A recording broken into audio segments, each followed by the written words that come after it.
Wow, guys, Donald Trump destroyed Chris Wallace on pure facts. Check this out. Nobody's done the things I've done. Nobody. In 3.5 years, no other president's been able to do what I've done. You're running in large part on the economy. You built it once. Now we have the coronavirus. You're going to build it again. And in fact, you had great jobs numbers in May. You had solid jobs numbers in June. But I want you to look at some projections. The Nonpartisan Congressional Budget Office says the unemployment rate at the end of the year will be 10.5%. J.P. Morgan says in the fourth quarter, GDP will contract by 6.2%. With states now rolling back some of the reopening and well, there are a lot of Republican states that are doing it, like Texas. But they'll be open very soon. Let me just ask my question. There's no reason for California to be doing what they're doing. All right, except for November 3rd. With the states shutting back the reopening, in a lot of cases, new lockdowns, won't the economy still be a problem for you on election day? I don't think so. I think the economy is expanding and growing beautifully. Now, the Democrats want to keep it closed as long as possible because they think that's good for election. But I think the economy is doing very well. Now we're coming back, and we're coming back at a level that nobody would have thought possible. And by the way, take a look at a gauge, whether you like it or not, the stock market. The stock market, NASDAQ, hit its all-time high 2 weeks ago, and it's beaten it 14 different times, okay? The stock market, Dow, et cetera, is 1,000 points away from its all-time high, meaning very close. We're going to have a stock market, perhaps, on November 3rd, that's the highest in history. I want to talk to you about Obamacare. Since the pandemic hit, millions of people have lost their jobs and thereby lost their health insurance, and almost 500,000 have signed up for Obamacare. Your administration just announced that you're signing on to a lawsuit to overturn Obamacare. And replace it. Why does it make sense to overturn Obamacare, with which people now are relying on? Democrats are going to say the man who's wanted to kill Obamacare is going to take away the protection for pre-existing conditions. First of all, we got rid of the individual mandate. Pre-existing conditions will always be taken care of by me and Republicans, 100%. But you've been in office 3.5 years. You don't have a plan. Well, we haven't had... excuse me. You heard me yesterday. We're signing a health care plan within 2 weeks. A full and complete health care plan that the Supreme Court decision on DACA gave me the right to do. So we're going to sign an immigration plan, a health care plan, and various other plans. And nobody will have done what I'm doing in the next 4 weeks. The Supreme Court gave the President of the United States powers that nobody thought the President had by doing what they did, their decision on DACA. And DACA is going to be taken care of also. But we're getting rid of it because we're going to replace it with something much better. But we got rid of already, which was most of Obamacare, the individual mandate. And that I've already won on. And we won also on the Supreme Court. But the decision by the Supreme Court on DACA allows me to do things on immigration, on health care, on other things that we've never done before. And you're going to find it to be a very exciting 2 weeks. I really want to find out where this guy Chris Wallace is today. Someone told me that he went over to CNN. I think that says everything you really need to know about this interview and about this guy. This guy is sick. He's just out there just being sick on Trump. He's just targeting him. Trump just gave him facts about the economy being better. NASDAQ was up at an all-time high. No one's talking about the real stuff that matters. And I think that upsets me a lot. And I love that I'm a part of like a group that's so woke and we can see the truth. Let's keep going with this video, guys. Your niece, Mary Trump, has written a book about you and your family, and one of her main points is that she says your dad, Fred Trump Sr., damaged the whole family.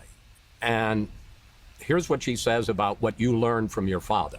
He learned to become the killer you mentioned, the man who needs to succeed at all costs, who will do anything to get attention, financial rewards, and to win. Do you see any truth in that? My father liked to win. My father was a very good man. He was a strong man. It's disgraceful that she said that. She was not exactly a family favorite. We didn't have a lot of respect or like for her. I would have never said that, except she writes a book that's so stupid and so vicious, and it's a lie. My father was a great, wonderful man. Let me just ask you this But this question. is not a person that I spent very much time with, very little time. And now I'm glad. You've developed a pretty thick skin over the years, from decades of attacks in New York tabloids, now from the press here, and your political opponents here in Washington. But even for Donald Trump, does it hurt you at all to be attacked in such personal terms Yeah. by a member of your own family? It hurts me more about attacking my father, not being kind to my mother. I have a mother who was like a saint. She was incredible. She was an incredible woman. And she was nasty even to my mother. She's a very scarred person. She was not much of a family person. But look, let me just tell you, my father was, I think he was the most solid person I've ever met. And he was a very good person. He was a very, very good person. He was strong, but he was good. For her to say the kind of things, a psychopath, that he was a psychopath, anybody that knew Fred Trump would call him a psychopath. And you know what? If he was, I would tell you. And I would say, you know, Chris, I was with my father and it was impossible. My father he was tough. He was tough on me. He was tough on all of the kids, but tough in a solid sense, in a really good sense. For her to say, I think the word she used was psychopath. What a disgrace. She ought to be ashamed of herself. That book is a lie. Some people were surprised when you agreed to this interview, to sit down with me. What are you going And I don't know why he really agreed with this person. This person literally just said a guy that's been attacked in the media by political opponents, by random people. You know people are lying to him. You know people are spreading hate. Why would you get him on interview to spread more hate? I'm telling you, the people that are willing to see Trump lose are putting money in so much people's pockets to go out and try to make him look crazy or try to make him look like a bad person. They're even talking about his deceased father. And this is how far they're willing to go. And people are still willing to vote for these people. The stuff that these people are doing behind closed doors are starting to come out. The stuff that these people do in the dark comes out. That's real true, and that's what's going on now, guys. Let's keep going. Let's finish this video off. to ask? Especially because of some of the mean tweets that you've said about me. Mike Wallace wannabe, nasty and obnoxious. I will tell you, after that one, my son Peter, who you've met, called and he said, nasty, no, obnoxious, maybe. But here's the question.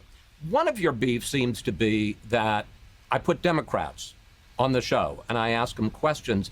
And I guess the question I have is, don't you understand it's my job to put Democrats on as well as Republicans and to ask them probing questions just like I ask Republicans? I'm not. No, no, that's not what he does. What he does, he comes on there, he asks the Democrats questions that he knows they're going to have the right answers for. He's asking this guy questions about his deceased father and about a book wrote, making it shine a horrible light on his deceased father.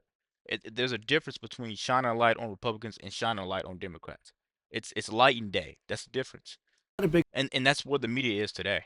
fan of Fox. I'll be honest with you. They've changed a lot since Roger Ailes. And I watch people like Swalwell, who I don't even know. He goes on the show. He got less than 1%. All of a sudden, he's on being interviewed for.